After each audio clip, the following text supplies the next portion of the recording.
Alas Ketu pamapan ing Kelurahan Giriwana, Kecamatan Wonogiri, kondang karo wingite.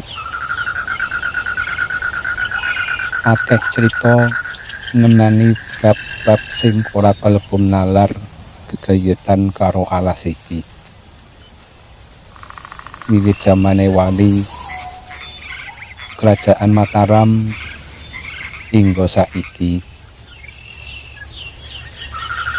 Durung suwe iki watara 6 wulan kepungkur Alas Ketu isih nuduhake wingite.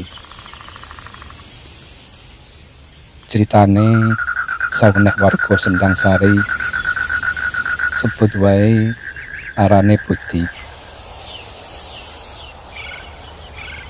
Esuk kuwi dituturi dening wong tuane dewa dene sing dituturi sajak mbanggel. Manut katerangane tangga teparo, perkara kayu obong sing wis entek. Ing atase omah cedhak alas kok nganti kentekan kayu obong. Nalika kuwi Budi dikandani seglimah dening bapake, semaure malah 4 glimah. Pangwusanane ndadekake padudon ing antarane bapak karo anak.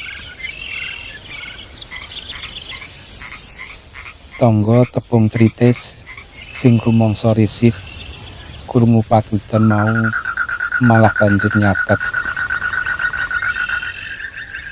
Karepe mono arep padha nengahi karo ben ora kedawa-dawa. Jebul tekane tangga iku disalah tampa dening Budi.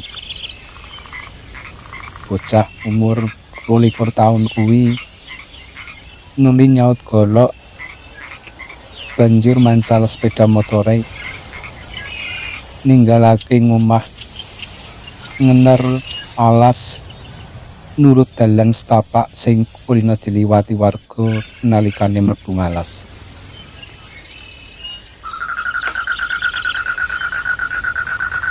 Sawise adoh anggone mlebu alas, sepedane nuli digethakake ngono wae.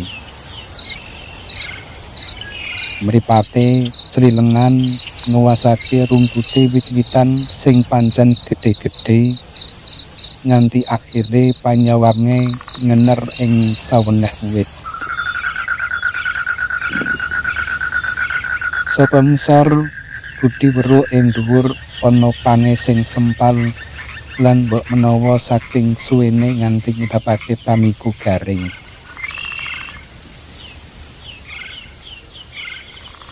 Kagian Budi menek wit kuwi. Arepe njupuk pangkuwi kanggo payu obong ning omah. Ora dadak nanggo suwe krana kulino, dheweke cepet wae anggone menek. Malah anggone menek nganti meh tekan pucuking wit. Panggareng sing gedene sapang kulane wong dewasa iku wis kelakon diceblukake. Naken ngono Budi ora enggal-enggal mudhun, nanging panggah isih ning dhuwur wit kuwi.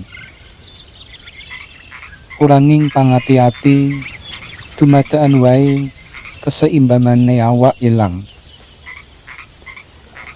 Wusanane dheweke ceblok saka wit sing dhuwur kuwi.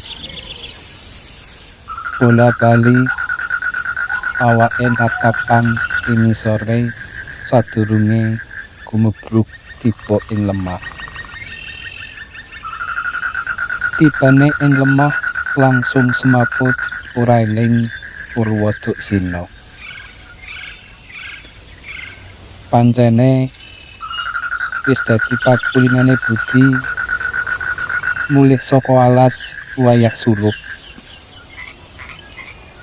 nanging ngarepake surut isih ora katon.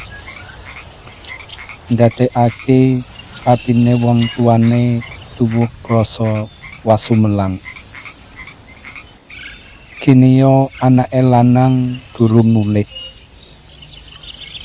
Luwih-luwih yen kelingan mau anggone mangkat saka ngomah kanthi polatan sing ora nyenengake.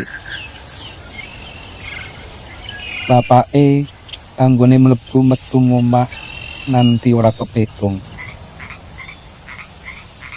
Wusanane disabarake.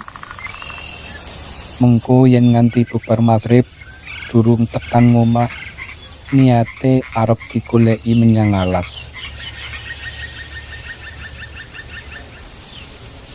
Kelo ing kahanan nalika tangga teparone mulih maghriban saka masjid, kabeh padha mruwi budi diboncengake saweneh pawongan nganggo jubah putih memplak. Numpak sepeda motor gede mencorong. Budi diudunake ing ngarep omahe lan ya terus muncul mlebu menyang jero omah. Mandhape wonten ngajeng griyanipun. Kathah kok ingkang ngertos ingkang sami wangsul saking masjid. Ceritane Siti nalika ditakoni dening tukang cerita. Nalika kula aru-arui namung mendel mawon. Larene malah lajeng bablas mlebet ngriyane. Mboten watawis dangu kok malah petikan. Kula saha tangga sanes gagehen nyaket sareng pun mlebet ngriya nembe ngertos menawi awakipun Budi remek. Siti mbacotake kandhane. Dene wong nganggo jubah putih sing ngeterake Budi bablas wae tumuju dalan gedhe. Ora ana siji-sijiya wong sing ngerti utawa wanuh karo wong kuwi mau. Sore kuwi uga Budi digawa menyang Sangkal Putung. Saweneh pengobatan alternatif matepokan kelawan balung sing remuk utawa ceklek.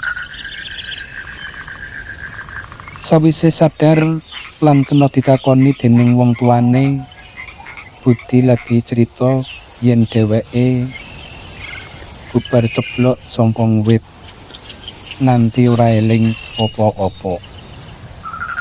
Eling nalika wis nggletak ana ing Sangkal Putung iki. Nalika ditakoni sapa sing nulung lan wusanane ngeterake mulik saka ngalas, Budi jawab ora ngerti. Luwih-luwih nalika ditakoni pawongan sing boncengake dheweke, Budi malah saya anggone bingung. Sopo sejatine sing boncengake Budi saka satengahing alas petu? Menungso lumrah apa bangsane lelembut? Wallahu alam, nanti suprene durung bisa dimangerteni.